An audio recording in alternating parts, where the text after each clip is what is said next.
안녕하세요. 부천 온누리교회를 섬기는 윤길중 목사입니다. 누가복음을 통해 예수님을 묵상할 수 있는 은혜가 너무나 감사합니다. 예수님은 새로움을 늘 주시는 분이기 때문에 그렇습니다. 예수님은 새 시대를 여셨고 새 마음과 새 영으로 충만케 하시는 분이십니다. 예수님을 닮아갈수록 우리의 속사람은 날로 새로워지게 됩니다. 오늘도 말씀 묵상을 통해 새 생명의 은혜가 저와 여러분 가운데 임하기를 원합니다. 오늘 나눌 말씀은 누가복음 5장 27절에서 39절 말씀입니다. 누가복음 5장 27절에서 39절 말씀입니다. 그 후에 예수께서 나가사 레위라 하는 세리가 세관에 앉아 있는 것을 보시고 나를 따르라 하시니 그가 모든 것을 버리고 일어나 따르니라.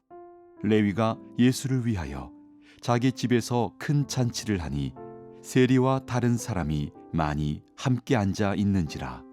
바리새인과 그들의 서기관들이 그 제자들을 비방하여 이르되 너희가 어찌하여 세리와 죄인과 함께 먹고 마시느냐. 예수께서 대답하여 이르시되 건강한 자에게는 의사가 쓸데없고 병든 자에게라야 쓸데있나니 내가 의인을 부르러 온 것이 아니요 죄인을 불러 회개시키러 왔노라. 그들이 예수께 말하되 요한의 제자는 자주 금식하며 기도하고 바리새인의 제자들도 또한 그리하되 당신의 제자들은 먹고 마시나이다. 예수께서 그들에게 이르시되 혼인집 손님들이 신랑과 함께 있을 때에 너희가 그 손님으로 금식하게 할 수 있느냐. 그러나 그날에 이르러 그들이 신랑을 빼앗기리니 그날에는 금식할 것이니라. 또 비유하여 이르시되 새 옷에서 한 조각을 찢어 낡은 옷에 붙이는 자가 없나니 만일 그렇게 하면 새 옷을 찢을 뿐이요 또 새 옷에서 찢은 조각이 낡은 것에 어울리지 아니하리라.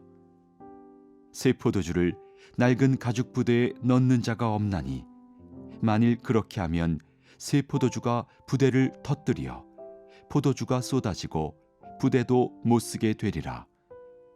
새 포도주는 새 부대에 넣어야 할 것이니라.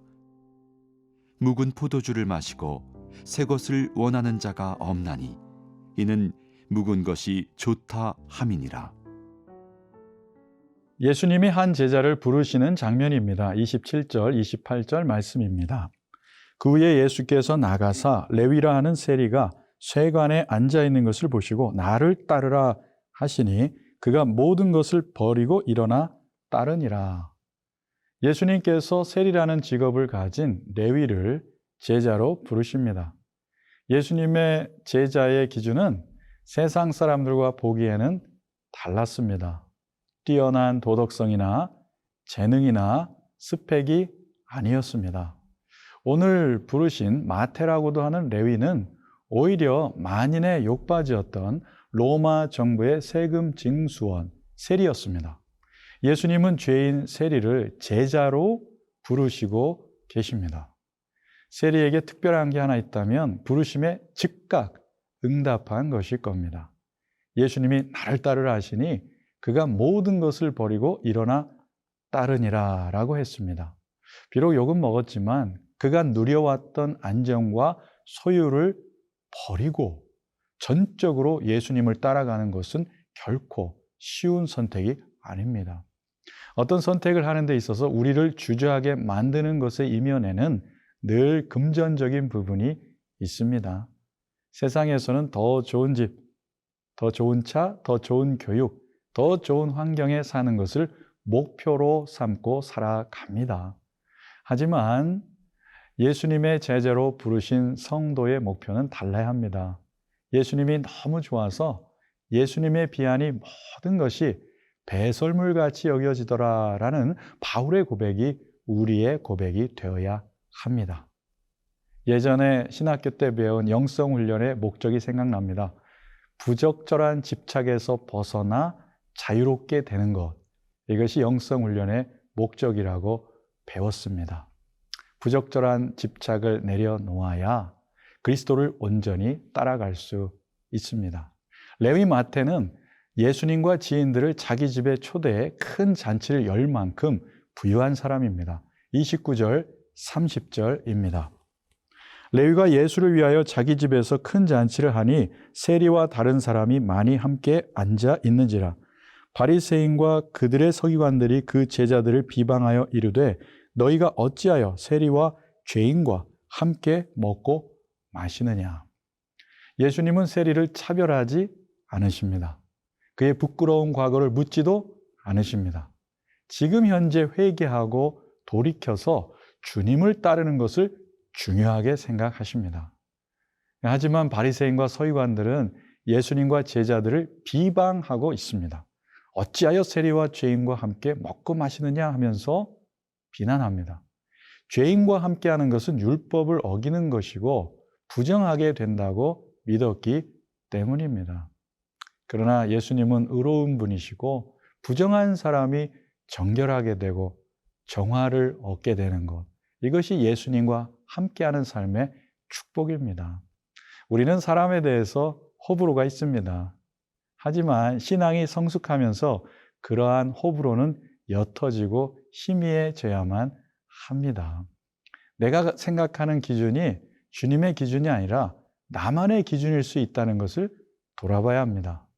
사람을 품지 못하는 것은 그 사람의 문제가 아니라 주님의 마음으로 품지 못하는 나의 사랑 없음은 아닌지 돌아봐야 합니다. 십자가의 사랑은 온 인류를 품으시는 사랑이었습니다. 십자가 사랑 없는 비난은 무익합니다. 예수님은 비방하는 자들을 향해 모인 무리들에게 이렇게 말씀하십니다. 31절, 32절 말씀입니다. 예수께서 대답하여 이르시되 건강한 자에게는 의사가 쓸데없고 병든 자에게라야 쓸데있나니 내가 의인을 부르러 온 것이 아니요 죄인을 불러 회개시키러 왔노라. 예수님의 말씀은 우리가 사람을 어떠한 태도로 대해야 하는지, 교회 밖의 사람들에게 어떠한 마음으로 대해야 하는지 잘 알려주고 계십니다. 대체로 우리를 화나게 하고 불편하게 하는 사람들은 연약한 사람들입니다. 또한 어떤 사람은 용서가 필요한 게 아닙니다. 치료가 필요한 사람이 있습니다. 교회 다닌다고 신자임에도 세상 사람보다 더 덕이 되지 못하는 사람들을 적잖이 보셨을 겁니다. 그런데 가만 생각해 보면 그렇기 때문에 예수님이 필요한 것이고 영혼의 치유소인 교회가 필요한 것 아니겠습니까?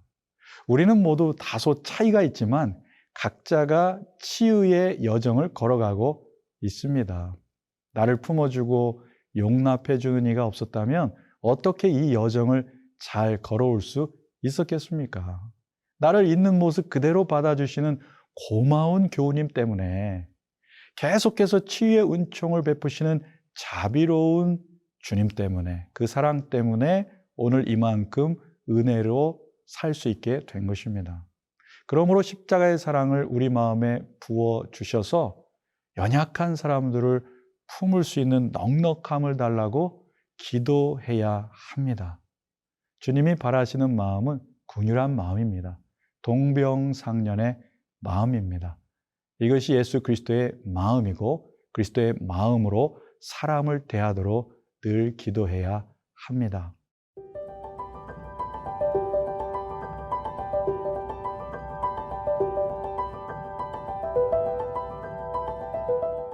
서기관과 바리새인들은 또 예수님을 비방합니다. 무엇 때문에 비방하고 있습니까? 33절로 35절 말씀입니다. 그들이 예수께 말하되 요한의 제자는 자주 금식하며 기도하고 바리새인의 제자들도 또한 그리하되 당신의 제자들은 먹고 마시나이다. 예수께서 그들에게 이르시되 혼인집 손님들이 신랑과 함께 있을 때에 너희가 그 손님으로 금식하게 할 수 있느냐? 그러나 그날에 이르러 그들이 신랑을 빼앗기리니 그날에는 금식할 것이니라. 이번에는 예수님의 제자들을 향하여 금식 문제로 비방하고 있습니다. 금욕과 절제를 실천하는 요한의 제자들과 비교하면서 말입니다. 요한의 제자는 자주 금식하는데 왜 너희는 안 하고 있느냐? 이런 비방을 하는 겁니다. 신실한 유대인은 일주일에 2번 금식하는 것으로 알려져 있습니다. 이때 예수님이 대신 답변을 해주십니다. 예수님은 혼인집 신랑 비유를 하시면서 혼인집에서 금식할 필요가 없다고 말씀하십니다. 저는 이 장면에서 예수님이 대신 나서 주셔서 항상 제자들을 보호해 주시는 장면이 너무나 좋습니다. 혼인집 신랑은 예수님이시고 그의 신부는 바로 성도요 교회입니다. 예수님의 오심은 인생의 잔치가 시작되는 것에 비할 수 있습니다. 잔치집에는 기쁨과 충만함이 있습니다. 종교적 신앙은 기쁨이 없습니다. 사람들에게 보이기 위해 금식하는 바리새인들에게는 기쁨이 없습니다. 늘 불평과 짜증으로 가득 차 있습니다. 늘 사납습니다. 금식을 한다고 금식 안 하는 사람들을 비난하고 정죄하는 우월의식은 금식을 안 하느니만 못한 것입니다. 이사야 선지자를 통해 가르쳐 주신 하나님께서 기뻐하는 금식은 반드시 이웃사랑으로 표현되어야 하기 때문입니다. 사랑으로 표현되는 믿음이 진정한 믿음입니다. 36절로 39절 말씀 읽겠습니다.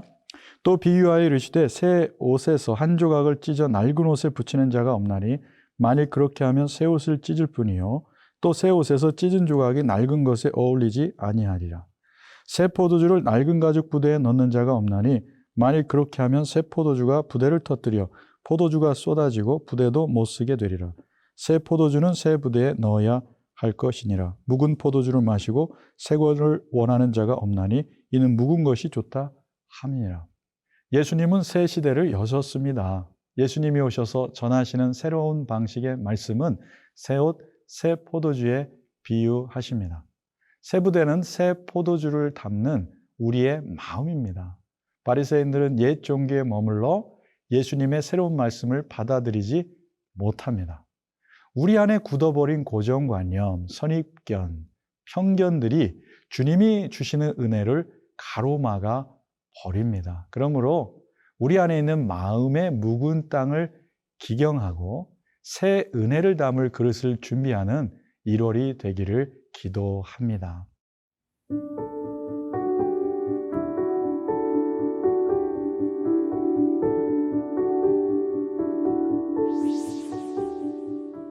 사랑의 주님, 우리의 묵은 마음을 기경해 주옵소서. 우리의 왜곡된 마음, 상처난 마음을 치유해 주옵소서. 옛 자아를 벗어버리고 새 자아를 입혀 주옵소서. 새 마음과 새 영을 부어 주옵소서. 나날이 새로워져 가게 하시고 주님과 일치를, 주님과 연합하는 삶을 살게 하옵소서. 예수님의 이름으로 기도드립니다. 아멘.